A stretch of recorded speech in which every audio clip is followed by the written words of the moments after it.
J'aborderai plusieurs points, deux essentiellement.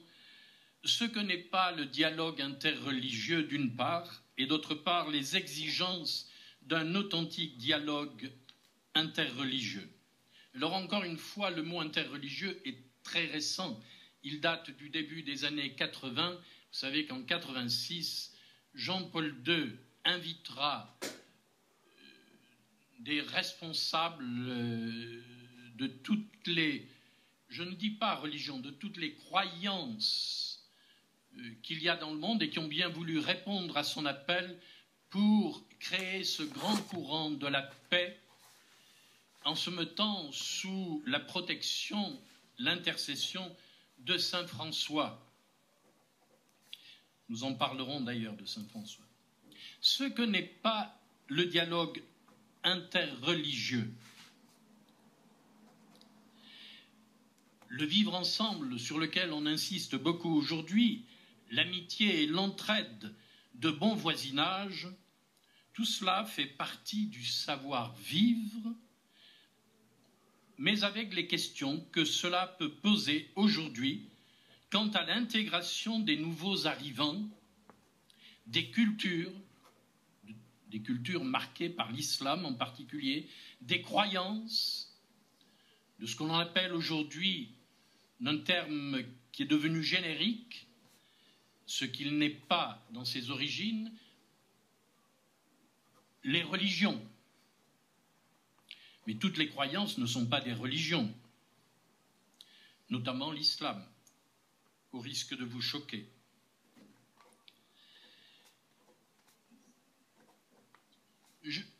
J'en parlerai un peu plus. Non, on verra pourquoi. Le mot religion fait référence à une révélation qui nous relie à Dieu. Or, dans l'islam, Dieu est inconnaissable, donc on ne peut pas être relié à Dieu comme tel.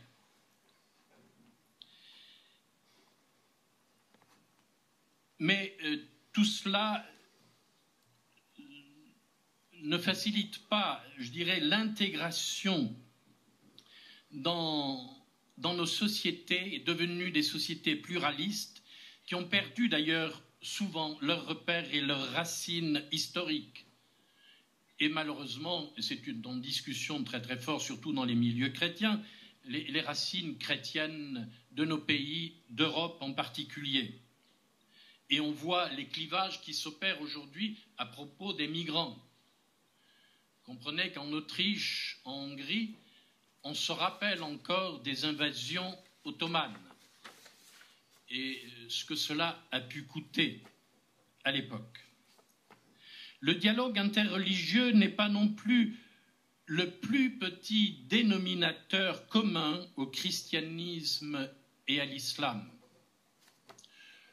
Dans un train, un jour, j'entendais deux femmes qui discutaient, une musulmane et une autre femme était-elle chrétienne? Elle se présentait comme non musulmane, comme chrétienne, et leur conversation s'est arrêtée dans une gare, et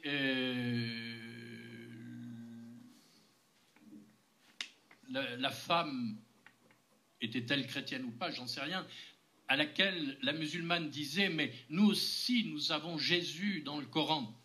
Mais la personne, était-elle chrétienne, n'a pas su répondre à cette question, ne connaissant ni l'islam, ni peut-être Jésus vraiment. Et pour finir, eh bien, quand la dame musulmane est descendue, de toute façon, nous avons le même Dieu. Voilà comment se clôt souvent d'ailleurs des rencontres de cette manière-là. Donc il n'est pas une troisième révélation,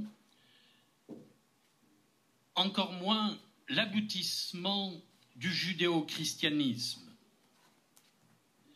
Cette approche confuse et très ambiguë que l'on a encore aujourd'hui malheureusement, et parfois dans de hautes instances même ecclésiales, j'ai pu en faire l'expérience même avec l'instance rattachée à la conférence épiscopale. Cette approche, en fait, est très fortement marquée par un homme dont vous avez pu entendre le nom, que vous connaissez peut-être, un certain Massignon, Louis Massignon. Lui-même est très ambigu, pour ne pas dire autre chose, dans sa pensée et sa vie. Il y a une thèse qui est sortie il y a quelques années, et vous avez, je vous le cite au moins, pour que si ça vous intéresse, vous pouvez toujours aller y jeter un œil, un livre d'une certaine Laure Messmaker, une jeune femme professeure à l'ICES à La Roche-sur-Yon, qui a fait cette thèse et qui a publié un petit livre, L'autre visage de Louis Massignon. Intéressant de voir d'où vient Louis Massignon, qui a un parcours très atypique, mais pour lui, l'islam était un développement, une dérive, mais mieux qu'une dérive du christianisme. Il était même allé voir Pie XII pour demander la canonisation d'El-Hallaj, ce mystique iranien qui sera crucifié d'ailleurs. Et Pie XII, après cette rencontre avec Massignon, disait à Monseigneur Montigny, le futur Paul VI, il lui disait « Monsieur Massignon est un catholique musulman ».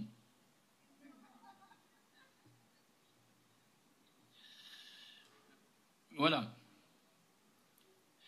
Mais Massignon marquera très très fort le XXe siècle, et en particulier tous ceux qui, des experts en particulier du Concile Vatican II, dont je parlais tout à l'heure, qui auront sa vision de l'islam et qui s'imposera particulièrement en France, mais aussi dans d'autres régions du monde. Sous prétexte de dialogue, des pans entiers de la vérité, de l'histoire, des recherches scientifiques sont ignorées. Ces jours-ci, j'écoutais une vidéo d'un scientifique américain avec toutes les données modernes au plan technologique et des recherches scientifiques, justement sur le fait que la Mecque n'a pas existé avant l'islam, ni au début de l'islam. Dans mon livre, vous le verrez aussi, et c'est très intéressant parce qu'il en apporte des preuves scientifiques assez étonnantes que je ne vais pas développer ici, bien entendu. Mais par exemple, étonnant, dans le Coran, la Mecque n'est jamais citée. Une fois, on trouve le mot Mecca, qui peut-être, mais rien ne l'authentifie, ferait allusion à ce lieu en plein désert où aucune vie et donc aucune route commerçante, tout au moins celle de l'époque, ne passait pas par là. Donc, le fait d'occulter ces pans de la vérité, de l'histoire, des recherches scientifiques, ignorer, occulter, font qu'on part sur des bases qui sont faussées au niveau de l'islam et du dialogue islamo-chrétien.